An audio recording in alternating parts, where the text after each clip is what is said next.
The job posting was handwritten, nailed to the bulletin board of the town's only diner. Night security needed, 40 achor, no questions asked. The paper was yellowed at the edges, the ink smudged as if it had hung there for years. But I hadn't seen it before today. The diner owner watched me tear it down. "Don't," she said, polishing a coffee mug with unnecessary force. "That place, it's not right." I crumpled the ad into my pocket.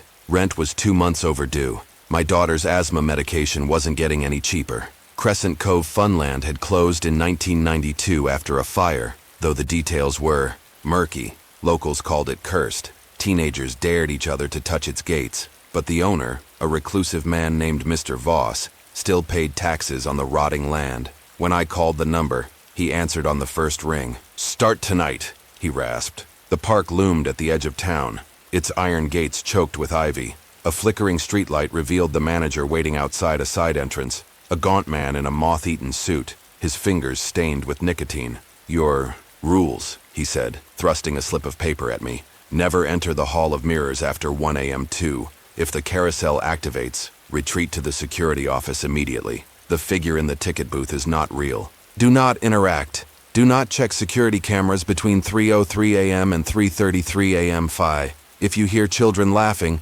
close your eyes until it stops." He lit a cigarette, the flame trembling. "Break one, and we won't find enough of you to bury." The security office was a cramped room reeking of mildew.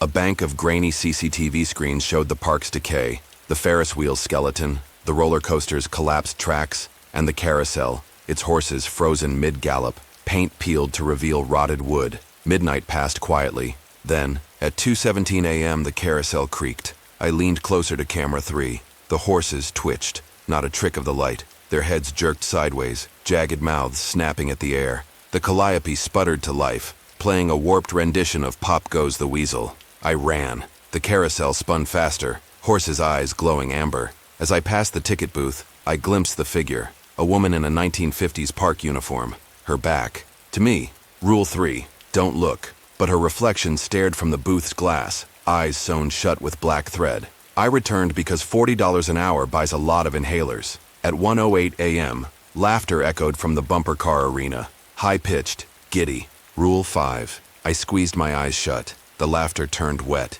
gurgling. When I opened my eyes, the security office floor was muddy. Tiny handprints led to the door. At 3:15 a.m., I broke Rule 4. The CCTV screens fizzed with static. Camera 5 showed the Ferris wheel lit with 1940s bulbs, swinging gondolas filled with shadowy figures. Camera 2 zoomed in on the Hall of Mirrors. The door hung open. Inside, a dozen versions of me stood motionless, mouths stitched shut. Camera 1 focused on the security office. Something crouched behind my chair, a skeletal thing with elongated fingers curled over my shoulder. I spun around. Empty. The carousel music started at 2:30 a.m. This time it played, for Elise, slow and discordant.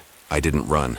The ticket booth woman faced me now, her head twisted backward. The stitches in her eyes pulsed like veins. Rule 3, don't interact. "Who are you?" I whispered. Her mouth unzipped vertically, teeth like shattered glass. "The last guard." I fled to the Hall of Mirrors. Inside, the air was thick with the smell of burnt sugar. My flashlight beam fractured across the glass, revealing infinite versions of myself. One reflection didn't move. It pressed against the mirror, black liquid oozing from its stitched mouth. "You're late," it mouthed. Behind me, the carousel music quickened.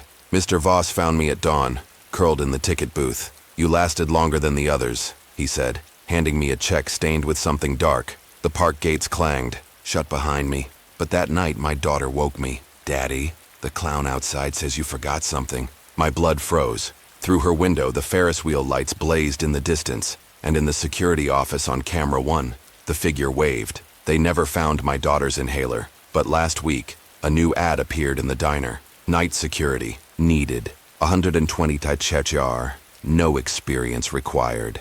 The carousel music plays in my dreams, and sometimes in the mirror, my reflection mouths, "You're late."